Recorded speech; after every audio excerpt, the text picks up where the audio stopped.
예수님의 이름으로 기도드리옵나이다. 아멘. 더우시면 온도를 조금 낮추시면 좋겠습니다. 그렇게 해주시고요. 우리 좀 집중하면서 은혜 받는 시간 갖기를 바랍니다.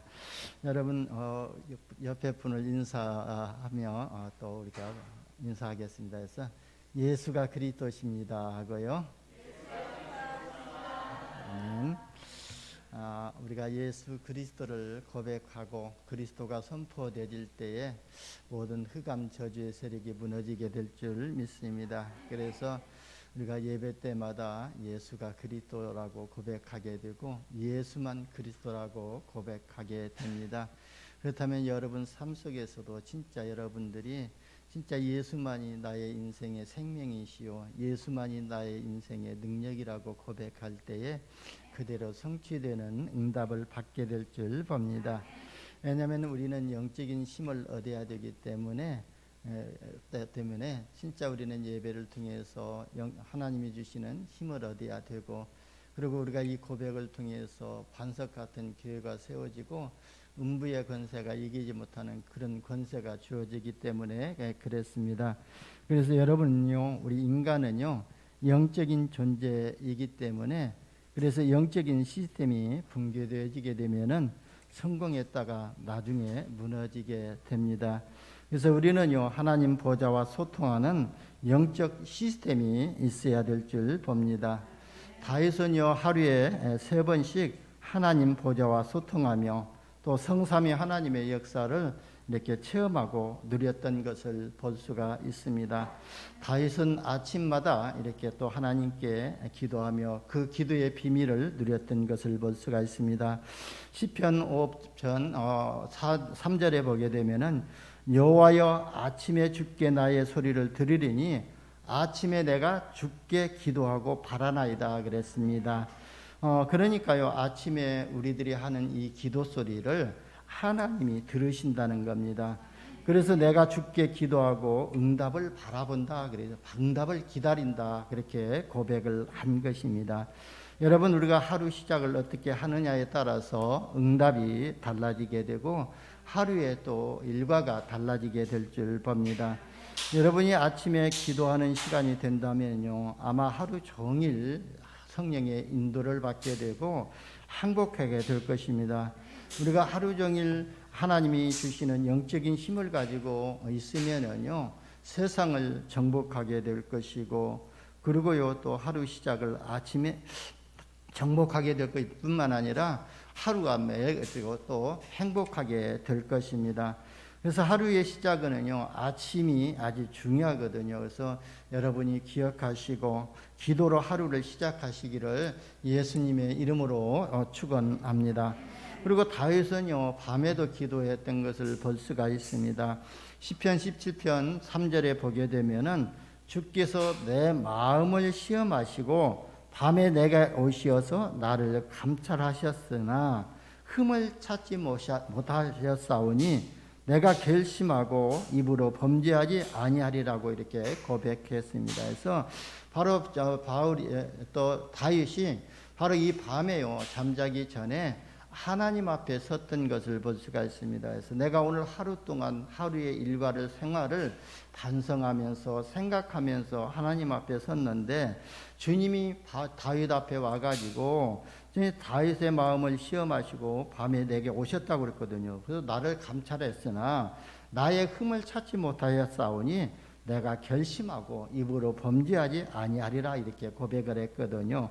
그러니까 다윗은 하루 생활을 정리하면서 하나님 앞에 선 것입니다. 여러분 우리도요 하루 생활을 정리하면서 하나님 앞에 서야 될 줄 봅니다. 여러분이 하루를 마무리를 어떻게 하냐에 따라서요 굉장히 중요하거든요. 왜냐하면 그 다음날 아침으로 이렇게 또 연결이 되기 때문에 그랬습니다. 그래서 제가 이렇게 아침에 좀 일찍이 이렇게 이발을 하러 가면은요 그 미용실에 저녁에 일과를 끝나고 이렇게 딱 정리를 해놓고 가면은 그냥 바로 아침에 와서 손님이 와도 그냥 바로 일과를 시작하게 되는데, 제가 가는 그 집은요 저녁엔 그대로 가는가 봐요. 그래가지고 제가 가서 보면은 완전히 그냥 난리법석이에요. 그래가지고 그때 다 청소하고 막 그러니까 그 시간이 또 굉장히 시간이 걸리더라고요. 그런 것처럼 진짜 우리가 하루 일과를 잘 마무리하게 되면은 그 다음 일과도 그 다음 날 아침에 새로운 일과를 또 상쾌하게 시작할 수가 있거든요. 그래서 우리는 진짜 밤에 나의 하루 생활을 점검하면서 생활하면서 그 다음 날을 이렇게 준비하는 이런 시간을 가져야 될 줄 봅니다. 그래서 우리가 이런 저녁에 자면서도요, 그냥 우리 자는 것보다도 우리 랩런트들이요, 자기 전에 진짜 게임을 계속하면서 이렇게 잠이 든다면은요, 어떻게 되겠어요? 이것이 뭐 잠깐은 괜찮을 것 같지만, 그런데요, 평생을 이렇게 살면 어떻게 되겠습니까? 그게 바로 영적 시스템이 무너지고 있다는 증거이거든요. 그래서 여러분들이 밤 시간에 하루를 하나님 앞에 마무리하는 이런 시간을 반드시 가지시기를 부탁을 드리겠습니다. 그러면서 낮에는요, 우리가 어떻게 인도를 받아야 됩니까? 다윗은요, 낮에도 철저하게 하나님의 인도를 받았던 것을 볼 수가 있거든요. 시편 23편 1절에 보게 되면은 여호와는 나의 목자시니 내게 부족함이 없으리로다 그랬거든요.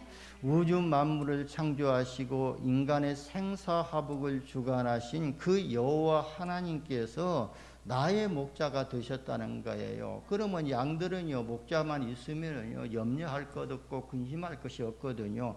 왜냐하면 목자가 푸른 풀밭으로 푸른 초장으로 인도하기 때문에 그렇거든요. 그렇다면은 나를 지으시고 나를 창조하시고 나를 인도하신 그 여호와 하나님이 내 인생의 목자가 되신다는 거예요. 그렇기 때문에 내 인생에 부족함이 없다고 그렇게 고백을 했습니다.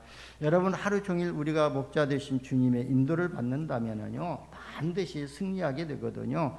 그래서 여러분들이 이 축복을 누리신다면은 237 나라 5천 종족 살리는 전도자의 축복을 받게 될 줄 봅니다. 이 축복을 다윗이 누렸던 것이거든요. 여러분, 다윗은요, 한나라의 왕이었거든요. 그러면 이 한나라 왕이요, 진짜 이 새벽에 아침에 기도하고 또 밤에 기도하고 하루 종일 모든 일을 하나님의 인도를 받았다는 것은요, 하나님이 그 나라를 지키시고 인도하신다는 것을 볼 수가 있거든요. 그렇다면요, 우리는 영적인 존재이기 때문에 우리의 영혼을 하나님께 맡기고 하나님의 인도를 받아야 될 줄 봅니다. 그래서 다윗은 정말로 임마누엘의 축복을 누린 사람이거든요. 그러니까 사망의 음침한 골짜기로 다녀도 아무런 문제가 없었다고 고백을 할 수가 있던 것이거든요. 여러분, 우리 하나님이 함께 하시는 축복을 못 누리게 되면은요, 궁궐에 있어도 문제가 되거든요. 만약에 여러분들이 하나님이 함께 하시는 축복을 누린다면은요, 어떤 환경에 있어도 괜찮거든요. 그리고 어떤 사건이 다가와도 괜찮아요. 왜냐면은 하나님이 역사하시기 때문에 그렇거든요. 문제와 사건이 오게 되면은 우리의 능력으로 우리의 힘으로 해결할 수 없는 문제가 온다면은 하나님이 역사하시기 때문에 우리는 하나님이 역사하실 수 있는 그 시간표 속으로 들어가기만 하면 되거든요. 그래서 우리가 아침에 기도하고 밤에 기도하고 24시간 하나님의 인도를 받기 위해서 기도해야 될 줄 봅니다. 여러분, 우리 인간은요, 영적인 존재이거든요. 그래서 아무리 먹을 것이 풍부하고 환경이 좋다 해도요, 행복한 것만은 아니거든요. 우리가 초가집에 살고 여간 차수를 먹고 살아도요, 하나님이 함께 하시는 축복을 누리고 있으면은요, 그것이 하나님의 나라가 임하게 되고 그것이 바로 하나님의 나라거든요. 그래서 우리가 전도자의 삶 21가지에 대한 맨 처음에 말씀, 우리가 기도를 어떻게 합니까? 예수 그리스도의 십자가의 죽으심과 부활하심을 통해서 내 인생의 재앙의 문제를 십자가에서 완전히 끝내셨다는 것이거든요. 그리고 내가 살아가는데 내 모든 환경 속에서 역사하는 이 사단의 권세를 완전히 꺾으셨다는 거예요.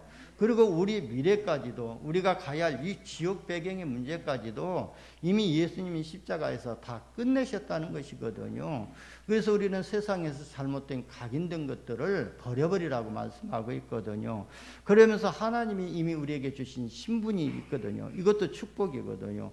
그리고 하나님이 신분의 권세를 우리에게 주셨거든요. 그래서 우리는 매일같이 이미 복을 달라고 기도하는 것이 아니라 하나님이 나에게 주신 이 신분의 축복을 발견하기 위해서 우리가 예배하고 이 신분의 권세를 우리가 누리기 위해서 기도하는 것이거든요. 그래서 우리가 이 하나님이 주신 신분의 축복과 권세를 누리면서 그리스도로 우리가 충분해야 되거든요. 그래서 우리는 영적인 사람이기 때문에 그리스도로 충분해야 될 줄 봅니다.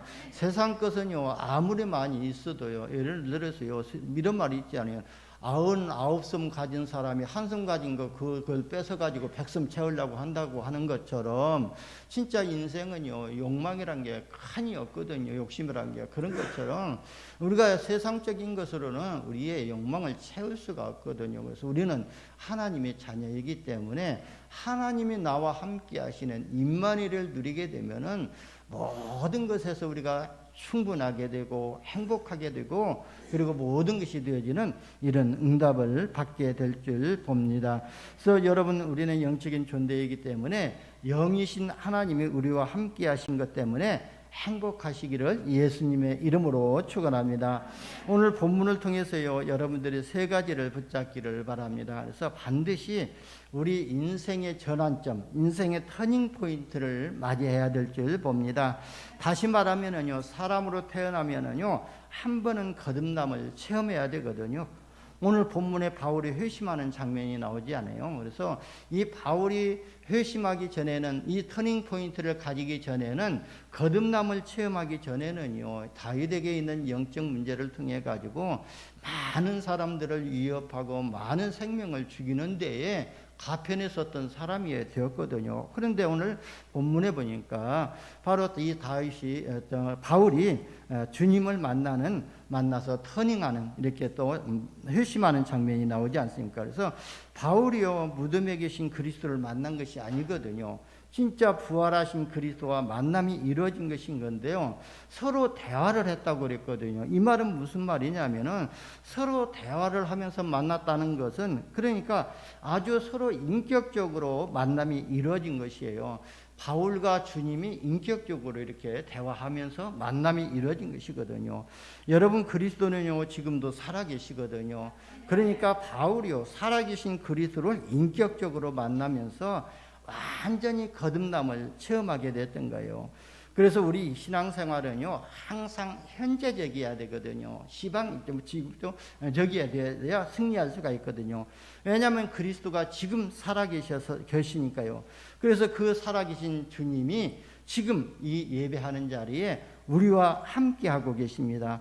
그래서 우리는요, 날마다 시마다 살아계신 주님을 인격적으로 만나시기를 바랍니다.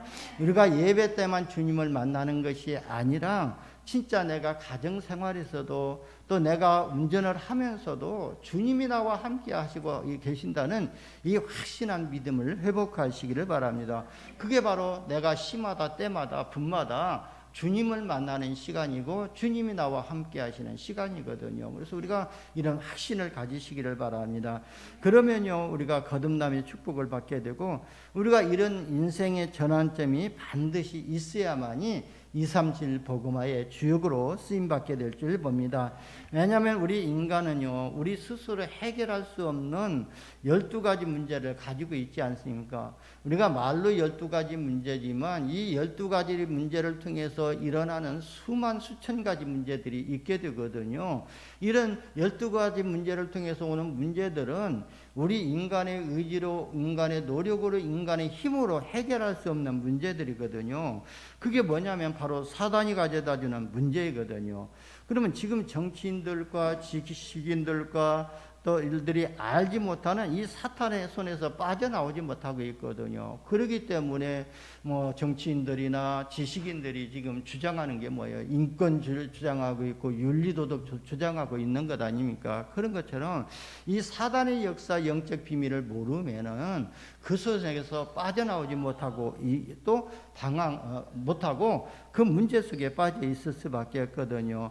그러면 경제인들뿐만 아니라 우리 교회 다니는 사람들 중에서도요, 지금 온 세상을 장악하고 있는 이 사탄의 존재에게서 빠져나오지 못하고 있는 것을 볼 수가 있거든요. 여러분, 사탄의 손에서 빠져나오는 비밀이 바로 그리스도 아닙니까? 그래서 저와 여러분이 이 그리스도를 고백할 때에 사탄의 손에서 완전히 빠져나오게 될 줄 봅니다. 그리고 지옥 배경에서 빠져나오게 될 줄 봅니다. 그래서 저와 여러분이 하나님이 먼저 주신 복음의 약속과 복음의 능력을 회복하시기를 바랍니다. 이 복음의 약속과 복음의 능력을 가져야 진짜 우리가 2, 3주 치유의 응답을 받게 되고, 나를 치유하게 되고, 영혼을 치유하게 되고, 나의 삶이 치유되게 되고, 육신도 같이 치유가 되지거든요. 그런 이런 육신 치유가 이루어져야, 영적인 문제가 치유가 되어져야 237 복음화의 주역으로 쓰임받기 때문에 그렇습니다. 그래서 저와 여러분이 날마다 이런 그리스도를 회복하시기를 바랍니다. 여러분, 사단이 가져다주는 저주가 있잖아요. 이 저주를 해결하는 이름이 바로 그리스도이시거든요. 그래서 로마서 8장 1절에서 2절에 보면은 그리스도 예수 안에 있는 자는 결코 정죄함이 없나니 그랬거든요. 바로 예수 그리스도 안에 있는 자는 결코 정죄함이 없다는 거예요. 사단이 건드릴 수가 없다는 거예요. 이 마귀가 건드릴 수가 없다는 거예요. 그리고 지역 배경의 문제가 건드릴 수 없다는 거예요. 그래서 바로 정죄함이 없나니 이는 그리스도 예수 안에 있는 생명의 성령의 법이 죄와 사망의 법에서 너희를 해방하였습니다 그랬거든요. 그래서 예수님이 이미 십자가에서 죄와 사망의 법에서 우리를 해방하여 줬고, 생명의 법으로 우리의 영혼을 구원하여 주신 줄 믿으시기를 바랍니다.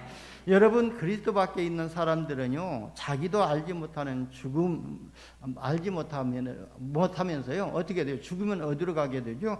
지옥에 가잖아요. 그래서 우리 인간의 미래 문제까지 해결하기 위해서 주님께서 이 땅에 선지자로 오신 것이거든요.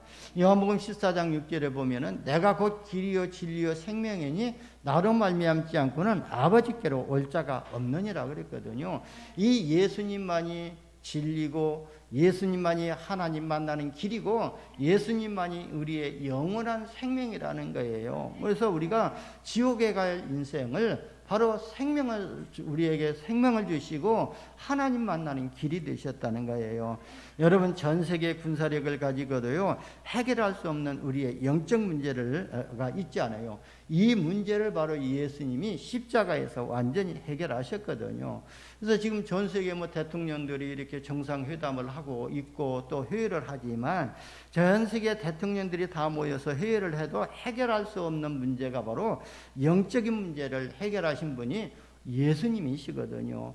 그리고요, 전 세계 경제인들이 힘을 합쳐서 해결할 수 없는 영적인 문제와 근본 문제를 해결하신 분이 바로 그리스도시거든요.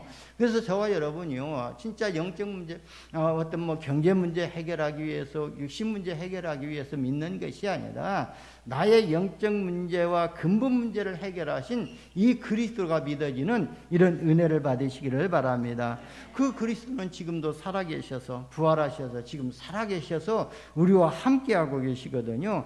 그래서 우리 인간은요, 부활하신 주님을, 부활하신 그리스도와 인격적인 만남이 이루어져야 됩니다. 그래야만이 우리의 영적 문제가 치유되지거든요. 여러분, 오늘 성경을 보게 되면은요, 바울이 얼마나 영적 문제가 심각한지 아십니까? 바로 바울이 빌립보서 3장 6절에 보면은요, 율법으로는 아무 흠이 없는 자라고 기록하고 되어 있거든요. 그러니까 거의 완벽주의자라고 볼 수가 있습니다. 그것도 바로 모든 사람이 완벽하게 사는 것이 다른 사람들이 볼 때는 좋게 보이는 것 같지만 그게 영적 문제라는 거예요. 저도 그런 영적 문제가 심각한 사람이었거든요. 저희 집 사람이 알 겁니다. 그래서 우리 동네에서 저를 아는 사람들은 저 한옥이란 사람은 법이 없어도 사는 사람이고 모든 사람에게 다 잘해주는 것을 알고 있거든요. 그렇기 때문에 저를 욕하는 사람이었거든요. 근데 내가 그렇게 많지 완벽하게 살면 살수록이 내 자신이 내게 묶여가지고 내가 묶여 있거든요. 그게 바로 영적 문제라는 거예요. 그것 때문에 그리스도를 바라보지 못하고 영적 문제가 무엇인지를 알지 못하는 그게 영적 문제예요. 그 부분까지도 그 부분을 사단이 장악해버리면요, 그게 영적 문제가 되어버리거든요.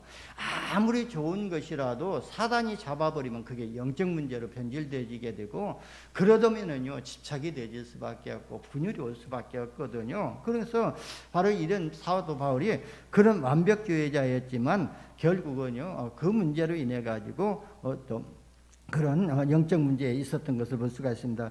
여러분, 율법을 다 지키려면은요 얼마나 완벽하게 살아야 됩니까? 그래서 율법을 다 지킬 정도로 또 완벽한데, 그렇다고 해서 완벽한 인간은 없거든요. 왜냐면은요 율법을 완성하신 분은 그리스도 한 분밖에 없거든요. 그런데 의외로 많은 사람들이 완벽주의를 추구하고 있습니다.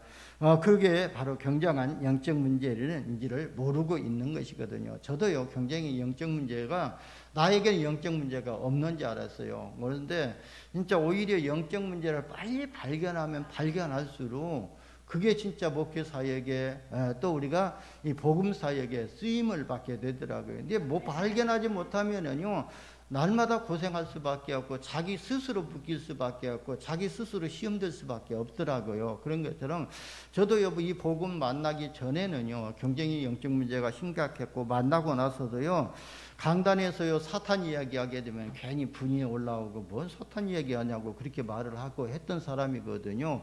그런데 진짜 우리가 이 사탄의 실체를 알면 알수록 진짜 나에게 영적 문제가 심각하다는 것들이 더 보여지게 되더라고요. 그래서 여러분 진짜 이 영적인 이 사탄의 역사를 바라볼 수 있는 영안이 열려지시기를 예수님의 이름으로 축원합니다. 여러분 오늘 본문 1절에 보면요 사도 바울이 영적 문제가 뭔지 아십니까? 바로 주의 제자들에 대하여 위협하여 살기가 등등하여 제사장에게 갔다고 이렇게 나오거든요. 완전히 분노 조절이 안 되는 영적 문제를 가지고 있었던 사람이 바울이거든요. 지금도요 분노 조절이 안 되는 사람들이 많이 있지 않습니까? 그래서 지금 사회적으로 일어나고 있는 크고 작은 사건들을 보게 되면은요 다 분노 조절이 안 돼 가지고 그냥 어떤 특정한 인물을 대상으로 하지 아니하고 그러니까 무특정 대상을 해가지고 뭐 이렇게 폭력을 행하는 사람들이 있고 그런 것을 볼 수가 있거든요. 그러니까 분노 조절이 안 되지면은요 그럴 수밖에 없는 것이거든요. 그래서 그냥 순간 이렇게 자기의 감정에 의해 가지고 일을 또 사건을 만들어 버린 사람이 있거든요. 근데 바울이 그 분노 조절이 안 되고 있었던 것을 볼 수가 있습니다. 그러니까 제자들을 잡아 죽이는데 앞장을 쓴 것이거든요. 여러분 분노 조절이 안 되고 있는 사람이 있고 되는 사람이 있습니다. 그래서 분노 조절이 안 되는 것을 장애라고 이렇게 말을 하고 있지 않아요. 그래서 오히려 막 분노 조절이 안 되는 사람들을 장애인으로 이렇게 해서 또 국가에서 이렇게 좀 또 보조를 하고 또 이렇게 보호를 해주지 않습니까? 그런데 바울이 다메섹 도상에서요 그리스도를 만나고 나서 바로 이 분노 저질이 치유가 되어진 것을 저는 확신을 알거든요. 그래서 혹시 여러분 상처가 있다면요 정말 이 시간에 그리스도를 인격적으로 만나버리면요 그 상처가 치유되는 응답을 받게 될 줄 봅니다. 아무리 영적 문제가 심각하다 할지라도요 부활하신 그리스도를 만나게 되면은 치유될 줄 봅니다. 그래서 여러분 내가 영적 문제가 심각하다고 고민할 것 없어요. 영적 문제가 심각하다고 낙심할 것이 없거든요. 저도 우리 같이 연구원에 다닐 때에 또 이렇게 RTS 다닐 때에 우리 집사람한테도 그런 얘기를 했습니다마는 우리 다른 사역자들이 그런 얘기를 하더라고요. 우리 이제 그때는 밤새도록 팀 사역을 했지 않습니까? 그러면서 하는 소리가 우리 사모보고요 영적 문제가 심각하다는 그 말이 내 귀에 들리더라고요. 그래서 내가 볼 때는 영적 문제가 심각하지 않는데, 그렇다면은 제가 또 기도했죠. 하나님, 진짜 영적 문제가 심각하다면은 그 영적 문제 심각한 것을 보면서 자기 스스로 치유받아가면서 진짜 영적 문제 심각한 사람 치유하는 사역자로 쓰임 받을 수 있도록 저는 기도를 그렇게 했거든요. 그런 것처럼 진짜 영적 문제를 발견하지 못하면은 그 문제 때문에 내가 사단에 놓여야 되고 포로되고 속국될 수밖에 없지만, 내가 영적 문제를 알고 있으면은요 사장을 장악해버리고 사단을 완전히 무릎 꿇게 만들어 버려 가지고 그 영적 문제를 치유하는 사역자로 발판으로 될 줄 봅니다. 그래서 여러분 지금 여러분에게 있는 이런 영적 문제가 보여지는 은혜를 받으시기를 바랍니다. 우리나라 기독교 초기에 그 김익두 목사님이란 분이 계셨거든요. 이분이 목사가 되기 전에요, 항해도 깡패였거든요. 그래서요, 항해도 지역에 사는 사람들은요, 매일 아침마다 또 물 떠놓고 기도하는 것이 있어요. 그 기도하는 것이 뭐냐면은 오늘 하루 동안에도 이 김익두라는 사람 안 만나게 해달라고, 그게 기도 제목이 되어서 기도를 하는 거예요. 왜냐면은요, 그냥 만나면은요, 뭐 이유를 물어보지 아니하고 그냥 투드려 패니까요. 그래서 김익두 안 만나게 해달라고 기도를 한다는 겁니다. 그래서요, 근데요, 이 김익두라는 사람이요, 어느 날 진짜 부활하신 주님을 만난 것이거든요. 그래가지고요, 부활하신 주님을 만나고 나서요, 완전히 영적 문제가 치유된 거예요. 분노 조절이 치유되어 버린 거예요. 그래서 우리 한국교회 부흥운동을 주도했던 목사님이 되었던 것이거든요.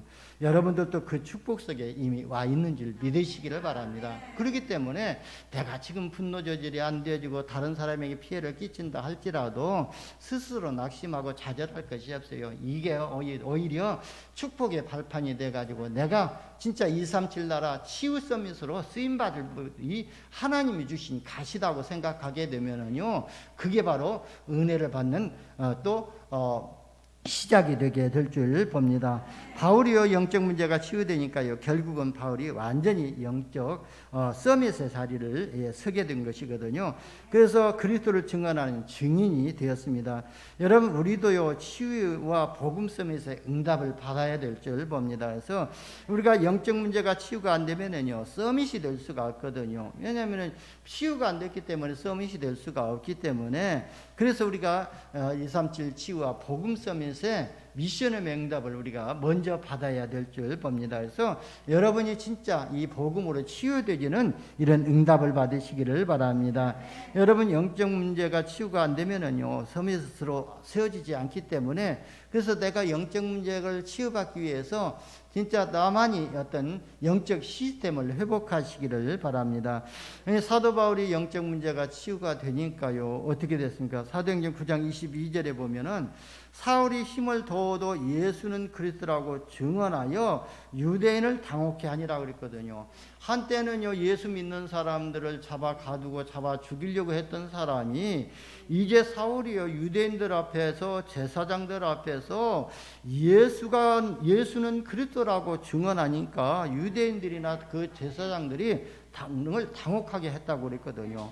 그리고 사도행전 17장 3절에 보게 되면은 뜻을 풀어 그리스도가 해를 받고 죽은 자 가운데서 다시 살아내야 할 것을 증언하고 이르되 내가 너희에게 전하는 이 예수가 곧 그리스도라고 이렇게 말을 했거든요. 그러니까 예수가 그리스도여야 되는 당위성에 대해서 설명을 하고 메시지를 한 것이거든요. 그리고 사도행전 18장 5절에도 보면은 바울이 하나님의 말씀에 붙잡혀 그랬거든요. 그래서 이 바울이요, 영적 문제가 치유가 되니까요, 이제 하나님의 말씀에 붙잡힌 사람이 되었어요. 저와 여러분이 영적 문제가 치유가 되어져 버리면은 하나님 앞에 붙잡힌 사람이 될 줄 봅니다. 하나님의 말씀에 붙잡혀 가지고 유대인들에게 예수는 그리스도라고 밝히 증언하니라 그랬거든요. 여러분, 우리가 영적 문제가 치유되어 버리면요, 하나님 앞에 붙잡힌 바 되어지고 진짜 말씀에 붙잡힌 바 되어가지고 모든 사람 앞에서 예수만이 그리스도라, 예수가 그리스도라고 증언하는 이런 증인으로의 응답을 받게 될 줄 봅니다. 하나님이 이런 영적 서밋의 자리에 여러분을 세우실 줄 봅니다. 그렇게도 그리스도를 핍박하고 그리스도를 믿는 사람을 잡아갔던 바울이 영적 문제가 치유되니까요, 완전히 그리스도의 증인이 되었던 것처럼 우리가 지금 조금 불신앙 가운데 빠져 있다 할지라도 그 불신앙의 영적 문제가 치유되어 버리면은 예수만이 그리스도라고 증언하는 이런 증인으로 쓰임받게 될 줄 봅니다. 그리고 두 번째는요, 하나님의 절대 주권을 믿는 그런 믿음을 회복하시기를 바랍니다. 여러분, 하나님이 하시는 일은요, 그야말로 신묘망측하거든요. 이렇게 또 말을 어떻게 하나님의 일을요 어떻게 말로 표현할 수 없거든요. 보세요, 어떤 일이 벌어졌냐면은요, 스데반이 순교할 때에 옆에서 그 증인들의 옷을 받아가지고 지키고 있던 사람이 바로 바울이었거든요. 그런데 그 스데반의 환난을 인해서 흩어진 자들이 안디옥 교를 세웠지 않습니까? 그런데 얼마나 이렇게 절묘한가 하면은 그 안디옥 교를 핍박했던 그 믿는 성도들을 핍박했던 이 바울을요 안디옥 교회 담임 목사로 바울을 세운 것이거든요. 여러분, 세상에서는요 이게 가능하지 않거든요. 스데반을 죽이는 데 앞장섰던 바울이거든요. 교회를 파괴하기 위해서 앞장섰던 바울이 그 교회 담임 목사로 청빙을 한 것이고 또 담임 목사로 간 것이거든요. 이처럼 복음 가진 교회의 수준이 되어야 될 줄 봅니다. 그래서 우리는요 진짜 모든 것을 복음으로 수용하고 복음으로 용서할 수 있는, 초월할 수 있는 이런 수준이 되어야 될 줄 봅니다. 이게 복음 가진 사람의 그릇이 되어야 될 줄 봅니다. 우리의 그릇은요 모든 사람을 수용하고 수용해놓고 초월하는 이런 그릇이 되어야 될 줄 봅니다. 그래서 얼마 전까지만 해도 예수를 믿는 사람들을 잡아가뒀는데 앞장섰던 바울이 바로 이제요 바로 그 교회에 또 담임 목사로 세워지게 되고, 여러분 기억하시기를 바랍니다. 복음은요 모든 것을 수용할 수 있는 이런 능력이 복음의 능력이거든요. 수용만 하는 게 아니라요 모든 것을 초월할 수 있는 능력이 바로 복음이거든요. 여러분, 혹시 사람이 수용 안 되는 사람도 있습니까? 수용 안 된다 할지라도요 염려할 것이 없거든요. 고민할 것이 없어요. 내가 복음만 조금 누리고 있으면은요 다 수용이 되지고 또 초월할 수 있게 되거든요. 여러분, 수용하고 초월하는 것은요 우리의 수준이 아니고 진짜 복음의 능력이기 때문에 그렇습니다. 그래서 모든 사람을 수용할 수 있는 능력이 복음 안에 있기 때문에 여러분이 복음만 회복하시고 복음의 가치를 누리시기를 예수님의 이름으로 축원합니다. 그리고요 안디옥 교회가요 바울을 순회 선교사로 이렇게 파송했던 것을 볼 수가 있거든요. 여러분, 하나님이 하시는 일을 보세요. 교회를 파괴했던 사람을 바로 선교사로 파송을 하게 되거든요. 안디옥 교회 담임 목사인데 순회 선교사로 또 파송을 하는 거예요. 이 순회 선교사로 파송하는 일이 얼마나 중요한가를 사도행전 13장 2절에서 3절에 볼 수가 있거든요. 여러분, 선교는요 진짜 장난이 아니거든요. 선교는요 생명을 또 걸고 가는 것이 선교이거든요. 그래서요 바로 성령의 인도받기를 위해서 금식하면서 성령 인도받기를 위해서 기도했잖아요. 여러분, 그래서 바로 성령의 인도받기 위해서 기도하고 바로 선교사로 파송하지 않습니까? 그래서 우리가 237 나라의 영적 상태를 모른다면은 그냥 선교사로 갈 수가 있는데, 지금 237 나라 5천 종족을 붙잡고 있는 이 영적인 상태가 보여진다면은 기도할 수밖에 없거든요. 왜냐면은요 우리의 힘으로, 우리의 어떤 의지로, 우리의 지식을 가지고, 세상 지식을 가지고 그 사람들을 살릴 수 있는 것이 아니기 때문에 성령의 인도를 받아야 될 줄 봅니다. 그래서 사도 바울은 이미 237 나라의 영적 상태를 보았다는 거예요. 알고 있었다는 거예요. 그래서 성령의 인도받기를 위해서 기도를 했던 것입니다. 여러분, 우리 교회를요 237 나라 복음화를 위해서 하나님이 세우셨습니다. 여러분도요 237개 나라 복음화를 위해서 부름받은 전도자들이시거든요. 이 자부심을 가지시기를 바랍니다. 그리고요 언약 가진 전도자가 가진 모든 것은요 세계 복음화의 발판이 되지거든요. 언약 가진 사람의 모든 것은요 세계 복음화의 지렛대가 된다는 거예요. 여러분들이 가지고 있는 거 있잖아요. 여러분들이 가지고 있는 이 달란트가 진짜 성령의 인도를 받으면은요 세계 복음화에 쓰임 받게 될 줄 봅니다. 그래서요 저는요 렘넌트들한테 기도할 때에 렘넌트들이 가지고 있는 그 달란트가 하나님 앞에 발견되기 위해서 기도하거든요. 하나님 앞에 발견되어져야 세계복음화에 쓰임받게 되거든요. 그래서 우리가 가지고 있는 이 달란트가 하나님 앞에 발견되고 쓰임받도록 기도하시기를 바랍니다. 심지어 여러분들이 실수했던 것들이요 세계복음화의 발판이 될 수가 있거든요. 조금 전에도 말씀드렸던 것처럼 내게 있는 심각한 이 영적 문제가 세계복음화의 발판이 되어진다는 거예요. 내가 영적 문제를 치유받고 보니까 영적 문제 치유에 증인되어 가지고 이제 그 나 같은 이 영적 문제로 고통당하는 자들에게 그 말을 전해서 그 사람들을 살릴 수 있는 치유의 증인되지거든요. 그러니까 우리에게 있는 이런 실수하는 것까지도 세계복음화의 발판으로 쓰임받게 될 줄 봅니다. 그러니까요, 눌리지 마시고 이제부터요 마음껏 복음을 누리시기를 바랍니다. 그래서 저는요, 우리 평강교회 모든 성도님들 가정은 진짜 복음으로 치유되고 회복되어져서 마음껏 복음을 누리는 가정 될 수 있도록 진짜 12가지 인생 문제를 해결하는 이 복음을 회복하고 복음의 가치를 누리면서 복음의 복음을 전달하는 복음의 명문가문 되기를 위해서 기도하고 있거든요. 그래서 여러분 진짜 복음의 가치를 마음껏 누리시고 복음 전달하는 이런 명품 인생을 사시기를 예수님의 이름으로 축원합니다. 사도 바울은요, 길리기아 다소 시민권을 가지고 있었거든요. 여기는요, 문학의 도시거든요. 바울이요, 길리기아 다소에서 학문적으로 굉장히 많은 것을 준비했거든요.